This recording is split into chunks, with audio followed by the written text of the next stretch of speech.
Hi, this is Paul from SecureStack, and I'm here today to talk about the brand new release of our platform. SecureStack is a true unified security and compliance platform that integrates into the tools and solutions that your teams are already using. How do we do this? Well, first, we start by analyzing your source code for sensitive data, credentials, and vulnerable or out-of-date software libraries. Next, we analyze the cloud-native resources that your application is using.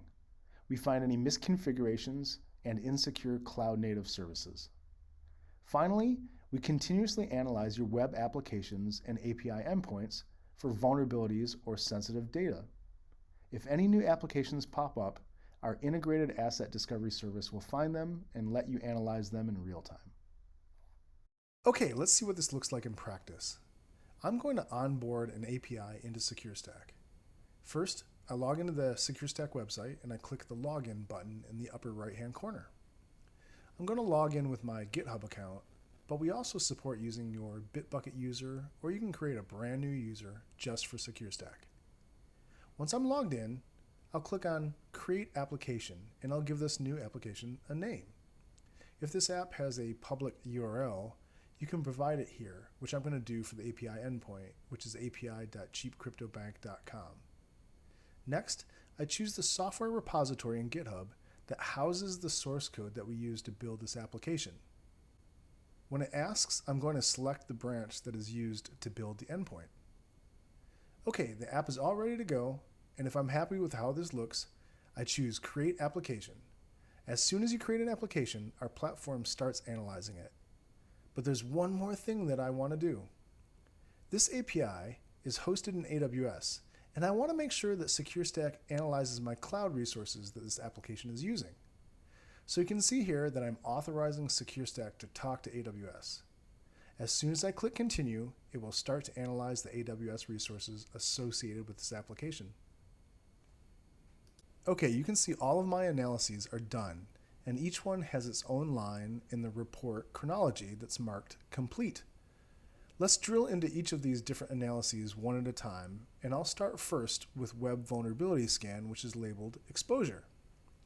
You can see here that we're in the Overview tab, which has a lot of important information in it. And there's another video that walks through this, so I'm going to move pretty quickly through this section.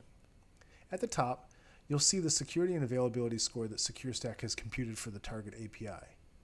SecureStack has also deconstructed the app into its different components, which are listed here in the Tech Stack window.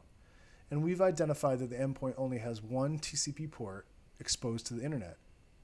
If we scroll back up and select the second tab labeled Problems, you will see that the Web Vulnerability Analysis found a number of issues. You can see here at the top is a cross-site scripting vulnerability that's rated high. And if you scroll down, you can see that SecureStack identified that no WAF is being used for this API. Uh-oh, that isn't good. Because using a WAF is one of the best ways to mitigate against cross-site scripting attacks. Let's really quickly validate that there is no WAF enabled by clicking on the Audit tab. And sure enough, you can see that on the last scan, no WAF was identified. This is even more important as many compliance frameworks specifically call out the need to use WAF to protect web applications. For example, we've selected CIS 8 here. And sure enough, the compliance check has identified that there is no WAF being used in this application. If an auditor sees that, there's a pretty good chance you'll fail your audit, and we don't want that.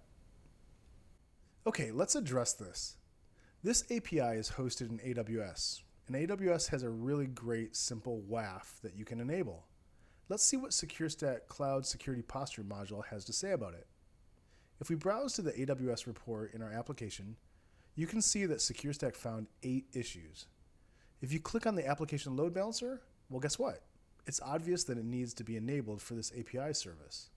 So now what we have to do is we have to put in a ticket to get our CloudOps team to enable the AWS WAF for the API. Let's browse back to the web vulnerability findings, and we'll find the alert for the missing WAF. If you click on the Create Jira Ticket button, you can create a ticket, which I'm doing here. If I go now to my Jira console, you can see the ticket has been created, and then the CloudOps team can work on the ticket and address the problem. When they finish the work, SecureStack will see that the WAF is in place, and SecureStack will update the compliance and state to show that the WAF is now enabled.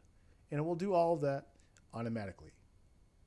So today we've seen a complete end-to-end workflow of logging into SecureStack, onboarding your first existing application, and understanding what its security and compliance profile looks like. Finally, you can use the SecureStack platform to address the issue and successfully mitigate the issue. If you'd like to know more, please reach out to us at SecureStack.com, or you can email us at hello@SecureStack.com. Thanks.